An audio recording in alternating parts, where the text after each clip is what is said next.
Tin tức mới nhất về cuộc hôn nhân của Phùng Thiệu Phong và Triệu Lệ Dĩnh đã được tiết lộ. Có chuyện gì mà Phùng Thiệu Phong đặt tay lên trán Triệu Lệ Dĩnh thế? Người ta nói rằng Phùng Thiệu Phong không phải là người bình thường.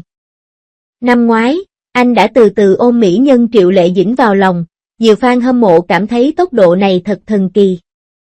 Tuy nhiên, khi mọi người vẫn còn đang đắm chìm trong sự phấn khích khi anh và Triệu Lệ Dĩnh khoe nhau giấy chứng nhận kết hôn vào năm ngoái, thì hai ngôi sao lớn này lại một lần nữa đưa ra tin tức gây sốc vào ngày đầu tiên của năm nay, họ tuyên bố Triệu Lệ Dĩnh đã mang thai.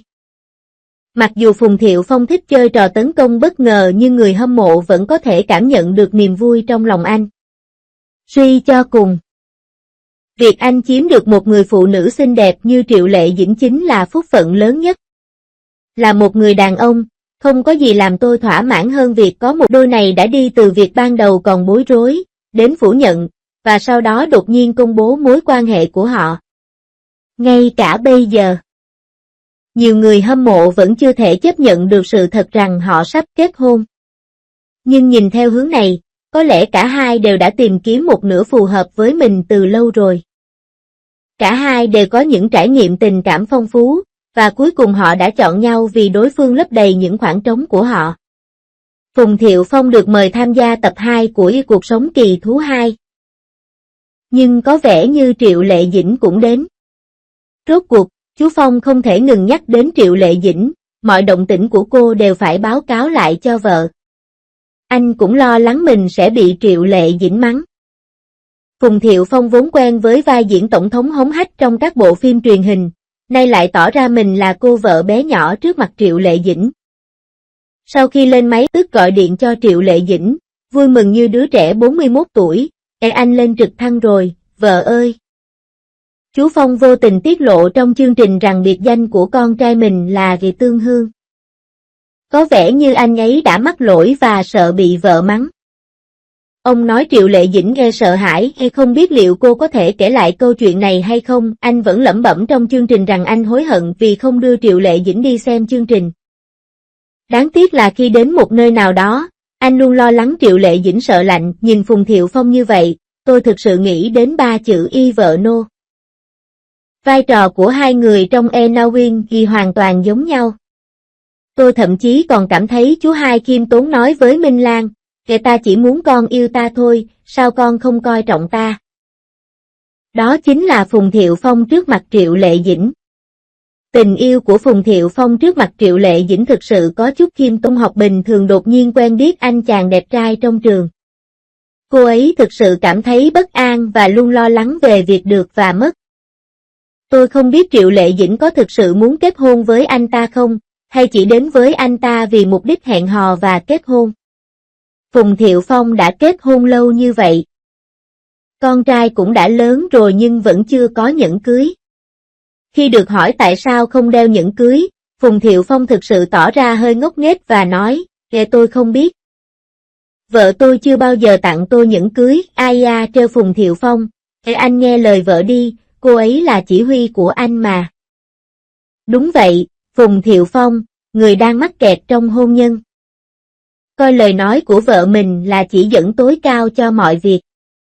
Phùng Thiệu Phong đã hoạt động trong ngành giải trí nhiều năm và từng hẹn hò với nhiều bạn gái xinh đẹp. Với vẻ ngoài điển trai và gia thế trong lĩnh vực tình yêu. Nhưng trong tất cả các mối quan hệ công khai của Phùng Thiệu Phong, chưa bao giờ người ta thấy anh ở phong thái y giống chim nhỏ như vậy. Nổi tiếng nhất là tập có sự tham gia của Nini. Trong đó Nini từng thừa nhận trong chương trình rằng cô có tính chiếm hữu mạnh mẽ khi yêu và nói về chủ đề an toàn giữa các cặp đôi. Phùng Thiệu Phong, người đã trải qua nhiều thăng trầm, cuối cùng cũng kết hôn với Triệu Lệ Dĩnh, và hai người dường như đã chọn sai kịch bản, với Triệu Lệ Dĩnh là vị tổng thống bá đạo. Khi Phùng Thiệu Phong cảm thấy căng thẳng, anh sẽ khóc trước mặt Triệu Lệ Dĩnh, thể hiện sự yếu đuối của mình với cô mà không hề có chút phòng bị nào, nhưng Triệu Lệ Dĩnh chỉ lặng lẽ nhìn anh khóc. Sau khi anh khóc xong, cô sẽ để Phùng Thiệu Phong đi gặp con. Một vị tổng thống Triệu lạnh lùng như vậy, không có lời an ủi nào có thể mang lại cho Phùng Thiệu Phong sự thư giãn lớn nhất.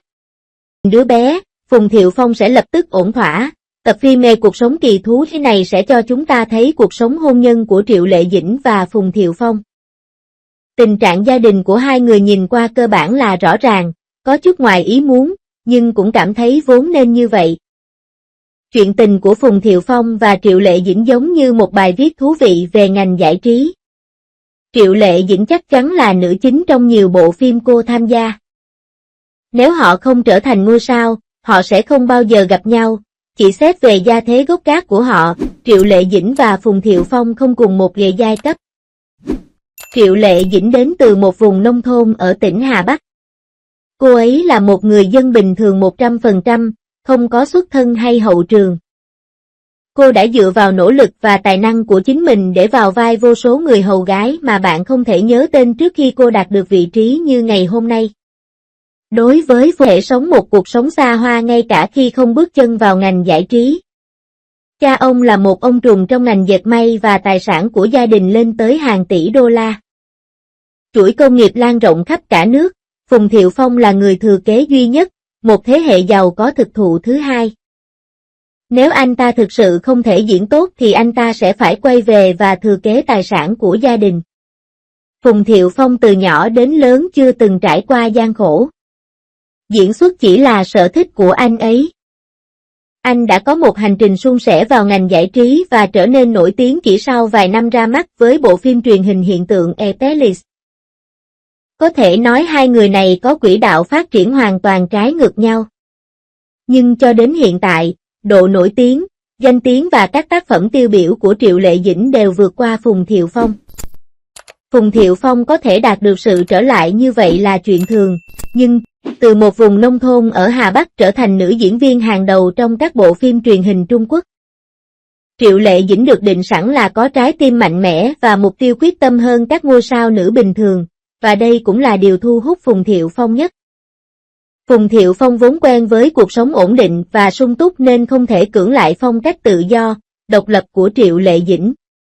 Có thể anh ấy chỉ cần một người bạn đời như thế bên cạnh.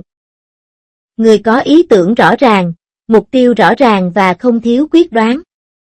Còn Triệu Lệ Dĩnh thì sao? Cô ấy kiên quyết và mạnh mẽ, người hâm mộ gọi cô là Tiểu Triệu, Triệu Tiểu Đao.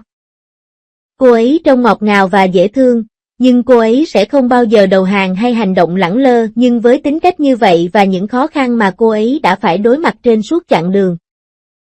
Cô ấy cần một người lớn tuổi hơn, chu đáo và ân cần hơn để chăm sóc và bảo vệ cô. Comin, Triệu Lệ Dĩnh đã nói với Hà Cảnh, anh có muốn cân nhắc đến em không? Có lẽ đây không hoàn toàn là một lời nói đùa. Một người chu đáo, ấm áp và ân cần như Hà Cảnh có thể phù hợp với Triệu Lệ Dĩnh. Trong thời gian tham gia We Are Coming, Triệu Lệ Dĩnh và Hà Cảnh đã vướng vào một vụ bê bối vô lý. Phùng Thiệu Phong dịu dàng và ân cần đã dành cho Triệu Lệ Dĩnh tình yêu nồng nhiệt và trọn vẹn nhất. Phùng Thiệu Phong có thể mua vé máy bay cho 3 chuyến vào ngày sinh nhật của Triệu Lệ Dĩnh và đi bất kỳ chuyến bay nào anh có thể chỉ để chúc mừng sinh nhật Triệu Lệ Dĩnh. Khi bộ phim truyền hình anh đang quay hoàn thành, anh thà không tham dự tiệc đóng máy mà ngày hôm sau bay đến chỗ Triệu Lệ Dĩnh để cùng cô mua sắm quần áo. Đưa Triệu Lệ Dĩnh đến một hòn đảo xinh đẹp và khen ngợi Triệu Lệ Dĩnh nhiều hơn cả người hâm mộ của cô trong các cuộc phỏng vấn. Phùng Thiệu Phong luôn nghĩ đến Triệu Lệ Dĩnh, nghe thấy Triệu Lệ Dĩnh khóc, tim anh đập thình thịch. Dương Mịch, bạn gái tin đồn trước đây của Phùng Thiệu Phong, đã bình luận trong chương trình rằng điểm mạnh nhất của anh là dịu dàng và chu đáo. Có thể thấy Phùng Thiệu Phong quả thực là một người rất ôn hòa, chắc hẳn có rất nhiều người theo đuổi và thầm yêu Triệu Lệ Dĩnh, nhưng Triệu Lệ Dĩnh không cần sự mơ hồ đó. Tình yêu mãnh liệt nhưng cũng tinh tế như vậy chính là điều có thể khiến cô ấy cảm động nhất. Nhóm bạn bè mà Triệu Lệ Dĩnh đăng tải để thông báo kết hôn với Phùng Thiệu Phong có hình ảnh những bông hồng lớn hình trái tim và những quả bóng bay dễ thương. Kèm theo dòng chú thích đã đến lúc thay đổi điều ước sinh nhật. Có thể thấy, điều ước mỗi năm trong ngày sinh nhật của Triệu Lệ Dĩnh có lẽ chính là gặp được người như Phùng Thiệu Phong và kết hôn. Mặc dù đã 31 tuổi nhưng Triệu Lệ Dĩnh vẫn là cô gái đang chờ đợi tình yêu và Phùng Thiệu Phong vừa vặn đáp ứng được kỳ vọng của cô, ngoại và mạnh mẽ. Còn Phùng Thiệu Phong có tính cách hướng nội và dịu dàng, bổ sung cho nhau và là sự kết hợp hoàn hảo. Giống như khi xem cảnh hậu trường của Tôn Ngộ Không 3. Phùng Thiệu Phong luôn phối hợp ăn ý với Triệu Lệ Dĩnh trong những pha đùa nghịch sau khi kết hôn. Phùng Thiệu Phong không còn quyền quyết định mọi việc trong nhà và anh hoàn toàn nghe theo ý muốn của Triệu Lệ Dĩnh. Nhiều người không mấy lạc quan về cuộc hôn nhân của hai người này. Cho rằng Phùng Thiệu Phong là mẫu đàn ông ăn chơi trác táng, ai cũng lo lắng cho Ứng Bảo. Trên thực tế, có vẻ như những lo lắng này đều không có cơ sở. Cặp đôi trẻ này đang làm rất tốt. Mới đây, anh Phong này còn đặc biệt đăng ảnh Ứng Bảo mặc đồ ngủ vào đêm khuya. Phùng Thiệu Phong rất hiểu fan của Triệu Lệ Dĩnh. Nên anh đoán rằng vẫn còn rất nhiều fan trung thành của Triệu Lệ Dĩnh. Vì vậy, Phùng Thiệu Phong đã chiều theo sở thích của cô và cố tình đăng một bức ảnh của Ứng Bảo trong bộ đồ ngủ. Người ta đồn rằng gia đình Phùng Thiệu Phong rất giàu có. Anh ấy hầu như không gặp phải khó khăn gì kể từ khi còn nhỏ. Anh ấy là một chàng trai trẻ lớn lên trong nhung lụa. Tuy nhiên, khi so sánh thì Dinh Bao lại khác. Người đẹp này đã sống ở nông thôn một thời gian dài và trải qua những khó khăn của cuộc sống. Điều này thực sự giống như câu chuyện tình yêu của một cô gái nghèo kết hôn với một chàng trai giàu có. Thường được mô tả trong tiểu thuyết của Quỳnh Giao. May mắn thay, Phùng Thiệu Phong vẫn luôn chăm sóc Ứng Bảo rất chu đáo. Nhìn vào những bức ảnh hai người đi ăn lẩu được fan bí mật chụp lại cách đây không lâu thì có thể thấy diễn xuất của anh chàng đẹp trai này khá tốt. Những chi tiết trong chuyến thăm tiếp theo, hộ Ứng Bảo khi cô đi bộ, thì thầm với cô trong nhà hàng, và cuối cùng là gói nồi lẩu mang về nhà cô thưởng thức, tất cả chỉ cho thấy một từ, yêu. Lần này, Triệu Lệ Dĩnh đội một chú heo Pippa nhỏ trên đầu. Vậy có nghĩa là vào năm Kỷ Hợi, Triệu Lệ Dĩnh sẽ sinh thành công một em bé mũm mĩm đáng yêu như chú lợn không? Ngoài ra, một số người hâm mộ còn bất ngờ nghĩ rằng Peppa Pig này phải là một bé gái. Ha ha ha, sai rồi, trang mà Phùng Thiệu Phong đăng không phải là thiên sứ. Rõ ràng là trưởng tử tương lai của nhà họ Phùng. Hiện tại, Minh Lan truyện vẫn đang phát sóng và mọi người vẫn đang đắm chìm vào cốt truyện tuyệt vời của bộ phim. Chắc chắn năm Hợi sẽ là năm thu hoạch, thịnh vượng và đoàn tụ của anh Bảo và anh Phong. Ban đi đang tin rằng trong tương lai, Triệu Lệ Dĩnh điều bất ngờ hơn nữa.